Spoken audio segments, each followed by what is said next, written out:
What it do, cyber world? It is your girl, the one, the only Ash Said It. AshSaidIt.com, AshSaidIt.com. Welcome to the Ash Said It Daily Podcast Show. I appreciate you guys so very much. Over 1,500 episodes and 500,000 streams worldwide. None of this would be possible without you guys. So I thank you so very much. Yes, and we're still living a bit of pandemic life, you know. We're still social distancing while we get everything underway and we try to get our country back to a safe place to where we can frequent those spots that we need to be frequenting, you know, like the gyms. Yeah, so I've got the wonderful Ilana here, CEO of No Excuses Training. She's hanging out with me today. Hey, Ilana. Hey there. So happy to be on the show. Thank you so much for joining us. So, what part of the country are you holding down today? I'm in New York. You're in New York. All right. So, what kind of temps does New York have, Ilana? Can you repeat yourself? Sorry, I just sorry. I was saying, what kind of temps? What kind of temperatures? Wait, I can't hear you. What kind of temperatures? Like, what's the temperature like? Oh, temperature. Oh, I'm sorry. The weather's horrible. The weather is horrible today. It's been raining and windy all day. We have not left the house. Oh, yikes. That's gotta suck. So you're technically, you're kind of stuck at home due to that. So, all right, to start things off, how did you start your company? So about 13 years ago, I was working in corporate America, really trying to make it. And, I was in a program where it was it was very easy to get promoted, and I loved that, but I was working 50 hours, ridiculous hours. Yeah. And I also had just had a baby. And I realized, it was not sustainable. It was just not. I could not do both. I could not be good at both.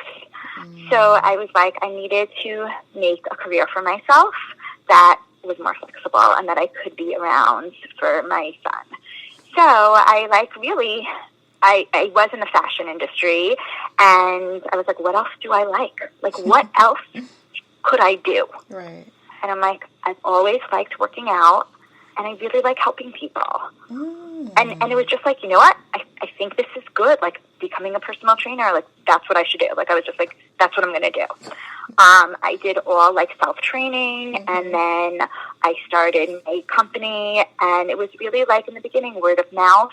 I did a lot of advertising through the programs that my son was in, the early childhood programming, and that led on to the school that he eventually went to, and it was really this nice network of a word of mouth business. Right. I worked in a training gym for a little bit, and just to get some experience, it was a personal trainer's gym, and then from then on, it's been nice. It's been a small community. I work in my direct community. I work a little bit outside, Riverdale, Westchester, Upper West Side of New York City. And, the business slowly grew. Okay. And that's kind of where I am. Yeah, it sounds awesome. What would you say was the first issue that arose that you didn't anticipate? I think being stagnant was hard for me, or losing a client, and for any reason. And first of all, you're not going to mesh with every client. Yeah, okay? You go to their house, you come into their homes. You need to mesh. So between that, and then not being stagnant, not getting new clients, and just really having to think on my own because I didn't have anyone, and I found that the personal training network was challenging. People, especially single entrepreneurs, were not willing to share their ideas because they felt you were going to steal them. So I felt lonely, and I felt that growing my business was challenging since I'd never been a business owner, and I really had to think outside of the box. What would you say has been a proud moment for you? What's the first thing that comes to mind? One of and I guess this segues into my taking my business virtually. But just this past March, when the world shut down, at that moment, I had about 4 clients who were going through injuries. Okay? So that was 8 hours of my week that I did not have. And the rest of my clients were like, we cannot go virtually, whether they were moms dealing with their own, at-home schooling, or just older people who were like, I'm not getting on a screen and working out.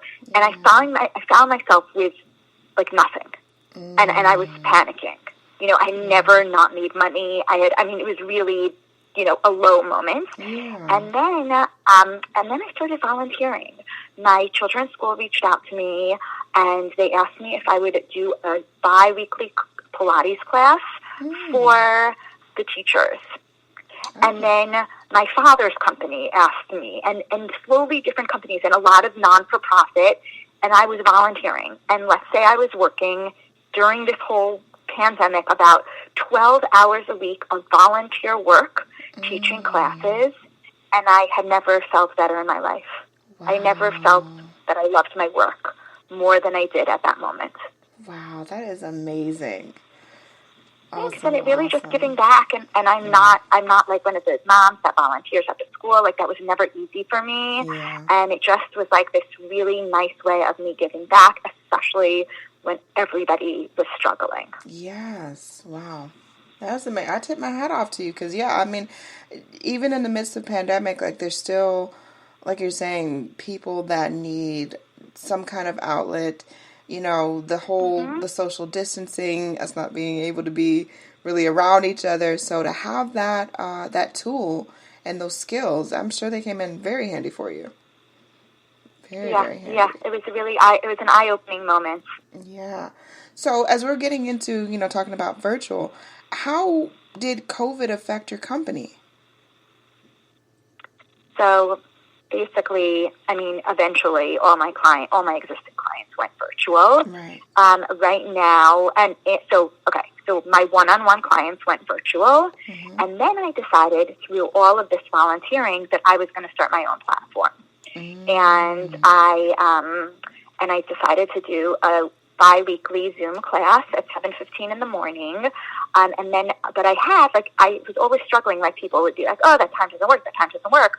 So then I offer also recorded classes. During the summer, I also taught outside certain Pilates classes, which was so nice to, even 6 feet apart, even with a mask, people need human interaction. Yeah. So that was wonderful. But right now that it's closed outside, everything is done virtually. And I have to tell you something. I've spent years traveling, and my clients getting in the car. I was always in the car, and there's something very nice about doing it all, online. That being said, the challenge is many new clients have trouble, especially older clients, which I specialize in, like dealing with injuries. A lot of my clientele is in their 50s and 60s. They do not want new trainers virtually. And they might not be working out, but like that is very difficult for them. Yeah, I'd imagine. So, that's not my target. That right at this moment, that's not my target, and that's okay. Right. Absolutely. So, what advice could you offer to any person out there, we'll say, between the ages of 25 to 42 years old? Females, they may be stuck in work, they may be in between jobs, but someone that is looking to have a moderate basic level of fitness. They just want to move. They haven't been able to go to their classes. There's no Pilates classes anymore. You can't go anywhere for stuff. What suggestions would you have for that person?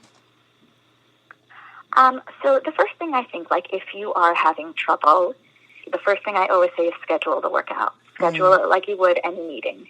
And you listen, and like it's really important to listen to yourself.